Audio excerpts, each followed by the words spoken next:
What's up, guys? How's it going? How's everybody doing today? So this is the next episode of the Racing Podcast. Today we're going to talk about those beautiful boost makers. Turbos. Somewhere right in there. Try it right there. And let's get at it.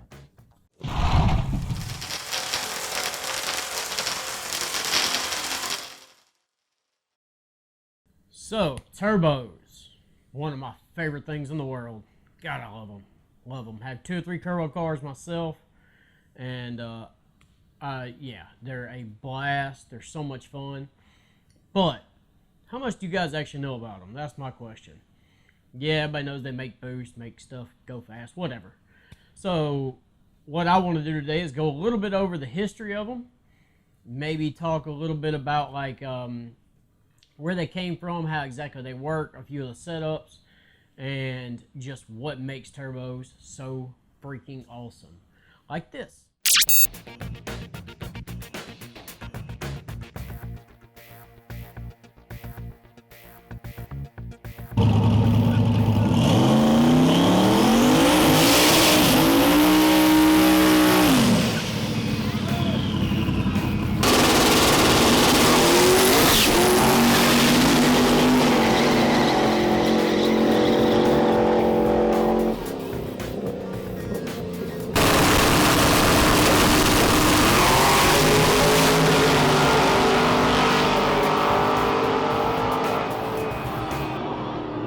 As you guys know, one of the biggest power adders that people are going to right now are turbos. Whether it be single, twin, it doesn't matter. People just love boost. And turbos seem to be what's really captivating people and bringing them into boost. The setups are not the most extreme. They can be done for pretty cheap. So I really want to go over some of the history of this stuff and let you guys know where they all kind of came from. So let's start at the beginning. Forced induction. The idea of forced induction is that you cram air into an internal combustion engine. It makes it more efficient and also creates more power. It produces more horsepower that way. Pretty much any internal combustion engine can use forced induction from what I understand. I don't know of any that can. It was actually created or patented, I guess, by a gentleman from Germany named Gottlieb Daimler. I may have said that wrong. I probably did. Can't help it. It's a weird name. I'm not German. Sorry. If you know how to say it better, let me know. Anyway, it was patented in 1885. He actually used a gear-driven pump, which would be more like a supercharger, to prove his theories about forced induction and showing that it worked. And of course, it led up to what we have today: superchargers, turbochargers, even electric superchargers and turbochargers, and everything else. So really, really cool. Really glad he come up with it because boost makes the world better. It just does. Look, watch.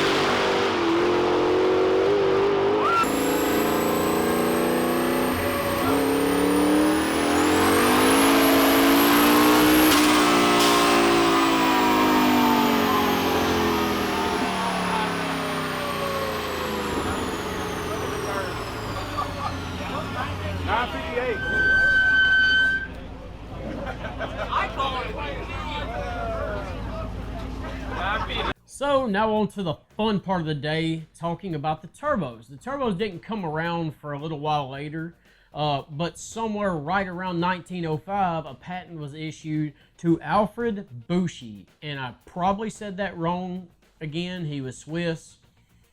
Sorry, can't help it, didn't mean to. But he actually worked for Sulzer. Yeah, I can't talk. It's one of those days. He actually worked for a company named Sulzer. This. I can't say it right. It's one of them days. But it took about 20 years after that for turbos to actually be coming into their own. Some of the first turbos were actually used on airplane engines and diesel and marine locomotives, like diesel engines for locomotives and marine. So turbos have three main parts: the turbine side, the hot side as it's called, the compressor side, the cold side as it's called, and the center housing, which houses the bearings. Your oil flows through there, or water, depending on how you cool the turbo, and everything else. Other than that, there's some bearings. There's the connecting shaft between turbine and compressor, but they are not the most crazy complicated thing in the world. People think they are, but they're really not. It's pretty straightforward mechanical part. So one of the biggest arguments you'll hear is supercharger or turbo. Which one's better? Honestly, it's a little bit of a matter of opinion, but in some ways not really. So we're going to go over the differences in the two just a little bit. I'm not going to get too heavy into superchargers. Might do a video on those later. But this one we're going to concentrate on the turbos, but you do need to know the differences. One of the biggest differences is how it actually generates boost. A supercharger is actually attached to the rotating assembly of your engine, whether it be by actually attached down near the crank with a gear or pulley, or if it's through the serpentine belt system in a pulley, like on a LSA supercharger or something like that, or centrifugal supercharger, which for you that don't know, that's the one that looks like a turbo set to the side with a pulley. Now, turbos, as we just talked about, they don't do that. They use exhaust gases. So this is how a turbo actually works. Exhaust gas is pushed out of the engine, through the manifolds, and into the hot side or turbine side of the turbocharger. What that does is spins the turbine inside the turbo that is connected to the shaft that's actually connected to the compressor wheel. Now this starts to spin the compressor wheel. At a certain RPM, the compressor wheel will start to create boost and actually drive it through the piping into your intercooler, then into your engine. That's, in a short way of explaining it, exactly how a turbo works, and that's why it's also so different from a supercharger. Now, one of the other biggest, I guess, positives of a turbocharger comes by way of an issue called adiabatic efficiency. What this is the ability to compress the air without adding excess heat. This, in superchargers, is a little bit of a problem. For most superchargers, a lot of heat is added, especially in things like roots blowers and stuff like that. Superchargers like that, they can add a lot of heat. A turbocharger can actually be 25 to 30% more efficient in this area, in adiabatic efficiency.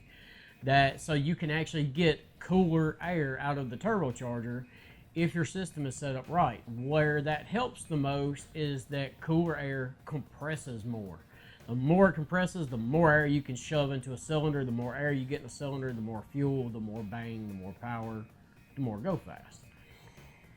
So that is another one of the biggest differences in the two. Now, I will say this, that superchargers do have one advantage over turbochargers, and that is what a lot of people refer to as instant power. Because the supercharger is ran off of the rotating assembly of the engine, as soon as your foot goes down on the accelerator, it is going to spin the engine faster. As your RPMs climb, instantly you're getting more boost from your supercharger. With turbos, you get boost lag, which is very infamous, and people pick on it all the time. But there's a lot of things you can do to actually cut that down. So the probably the biggest hindrance for this is that people don't build their setups right. Your engine and the size of your turbo and all this stuff, actually, there's formulas to figure out what's perfect to run for your application. Bigger is not always better. Now, yes, a bigger turbo can handle a little higher horsepower for most circumstances, but you're going to suffer pretty bad on lag. So what you do is, some of the ways you can actually kind of fight off this lag is with things like this.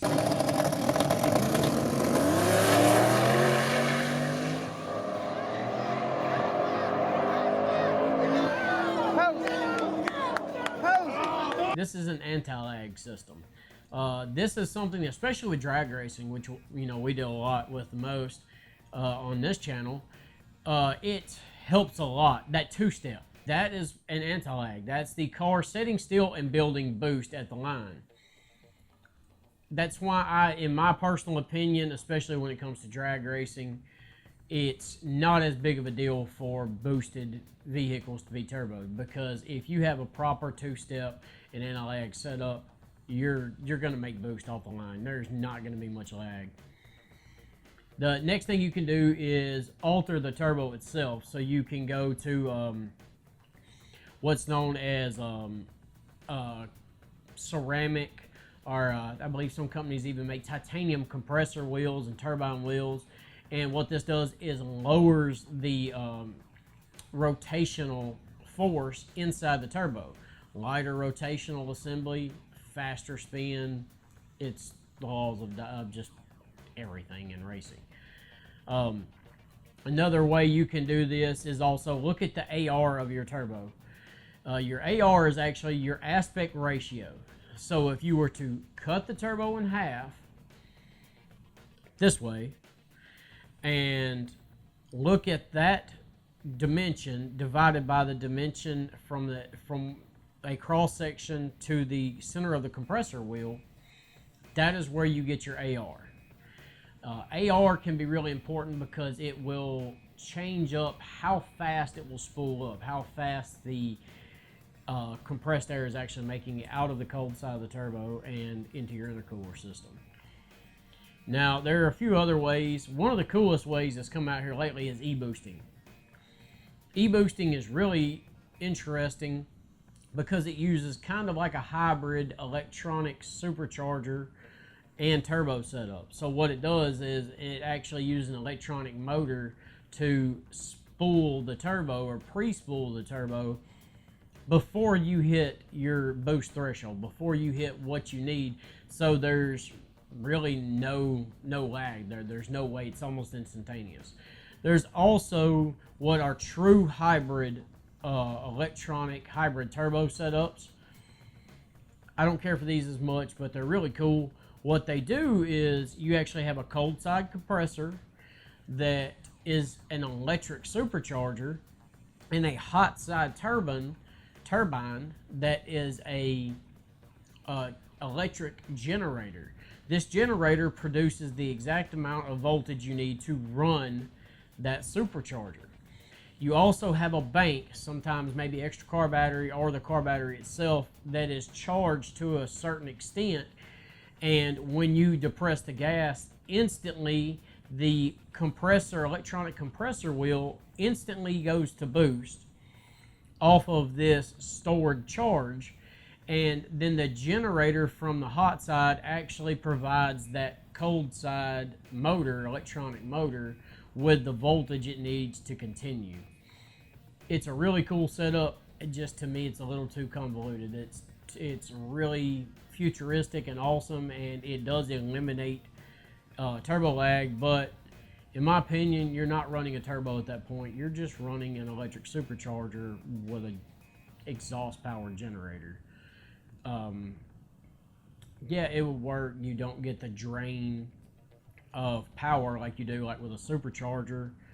That's another drawback of the supercharger, is actually the rotational force to spin the supercharger costs you power. Now, you don't notice it because the boost puts so much power back on, but it does. You have to use a little power to make power. Turbos don't do that. It's what a lot of people call free, but it does add a little back pressure, but that's about it. As long as you have everything set up properly, that is not a problem at all. So there are many different kinds of turbocharger setups. You got singles, tailpipes, twins. There's a few different. So I'm gonna hit on a few of them and see what you guys think. There's the tried true single turbo setup. Everyone has seen them, whether it be on a Honda or an LS or a new Coyote. It doesn't matter. It's pretty comp. Now there are variations in the single turbo, like what's called a tailpipe setup, where your turbo is not actually up right against your manifold, but actually down your exhaust system. This is used a lot. I know a lot of guys with Corvettes like them. Some people like Trailblazer SSs, things like that. They run stuff like this just because if you have limited space underneath your hood, you can still get the effects of turbocharging. Now you do get a little more lag with them. You have to be really mindful of your setup and the size of your turbo and how much you're actually trying to make, because it does lag a little more because it takes longer for your exhaust gases and longer to actually charge your cold side pipe back up to your intake. But it is a really cool way, especially on street cars. Street cars, they are great options. The next one is a twin turbo setup. This is pretty common as well, but there's variations in it also. There's a parallel twin turbo setup, which is where you are running half of the engine cylinders to one turbo and the other half of the cylinders to another. Coyotes, LS, V8s, V10s, all these love parallel setups. They do really well. And also you're able to run a little bit smaller actual turbo to cut down on lag even more and still hit those power demands you're looking for. Now the next kind is sequential. Sequential is really cool. There's sequential and then there's also like compound. And what this is the turbo, there's sometimes a smaller turbo in front and a larger turbo in the rear. These are a lot more complicated to set up. The piping's a little more complicated, but they can be done. And the idea is that the smaller turbo actually benefits you down low in your RPMs because it takes less time to spool, but you also get the effects of the larger turbo really high up in RPMs when the smaller one is out of breath. Diesels use compound turbos a lot, which is cool when they take multiple turbos, sometimes 3 or 4, and pipe in smaller turbos that the actual boost from those actually spool one very large turbo. It's insane.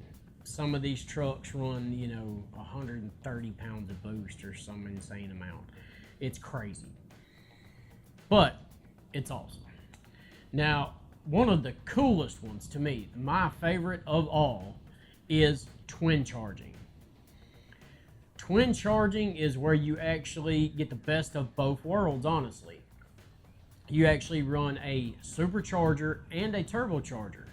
Now what this does is it allows you to get the instant boost of a supercharger and then the really high RPM, higher speed, higher horsepower benefits of a turbocharger.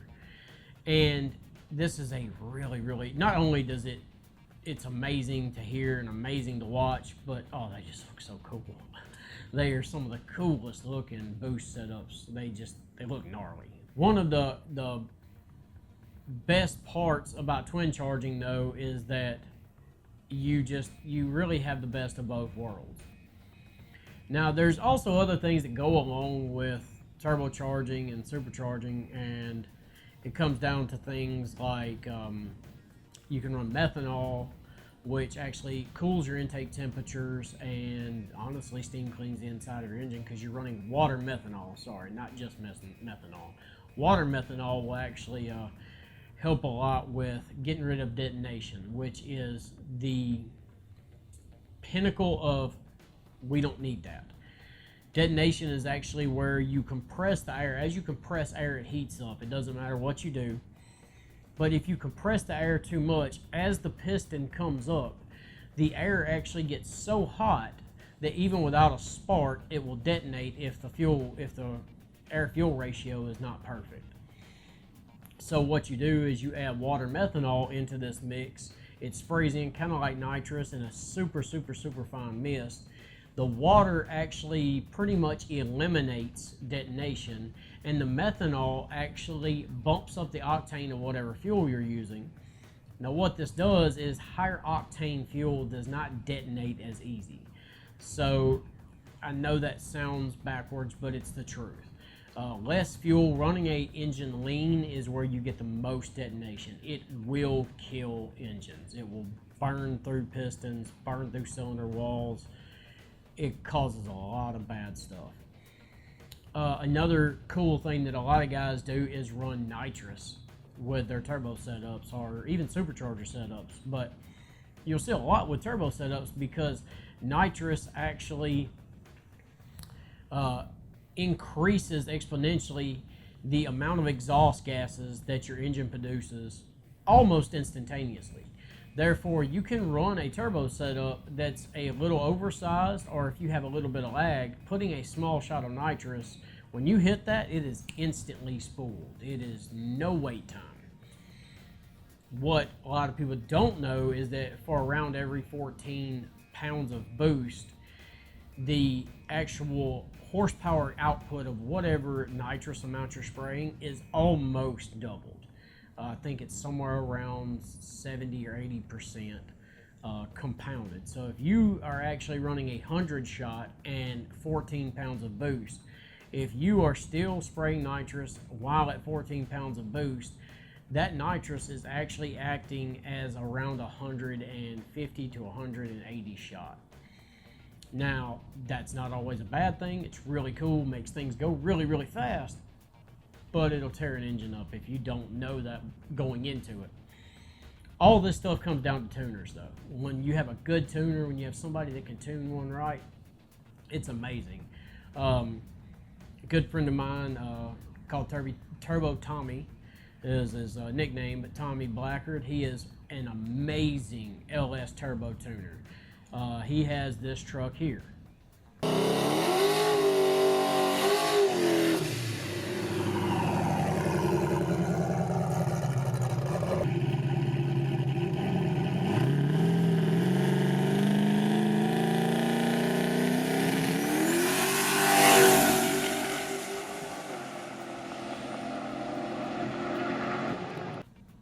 Which is the, at one time, LS Expert Silverado, and it makes somewhere around 1600 wheel off of a D-stroked LSX 454 and a nice fat turbo. It is a beautiful truck, and good God, it's fast.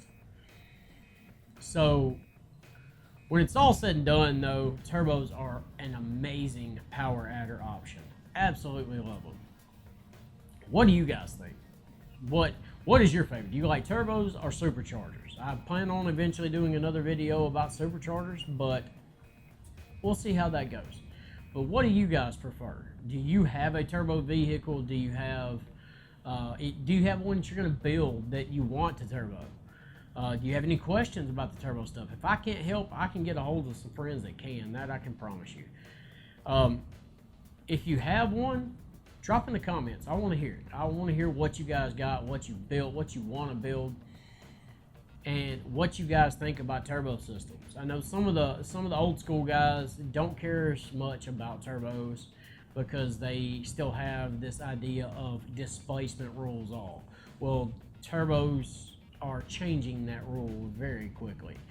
Yes, displacement still matters, but a turbo on a smaller displacement engine can potentially make more than likely can make more power than the bigger displacement version of that engine could ever be built to do in a, or even possibly that it could hold on nitrous. It just depends on the application, the motor, the builder.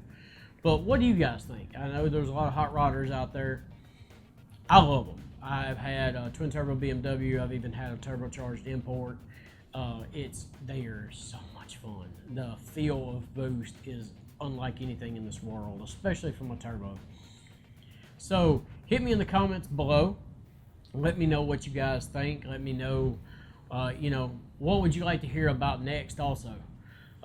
What subject do you guys want to see me cover, and help me out on some of this stuff. I'd love to hear your input from the guys watching, and well, from the people watching, I guess I should say, from anyone watching. I just want to hear input.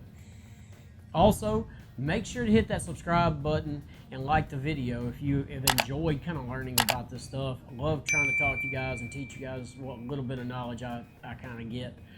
And it's always new learning something. It's always fun learning something new. So make sure you hit that subscribe button, make sure you click that like, and make sure you hit that little bell for notifications to let you know when I upload the next video. So guys, I very much appreciate everything, and I hope you're having a great day. Hope to hear from you soon. I'm out.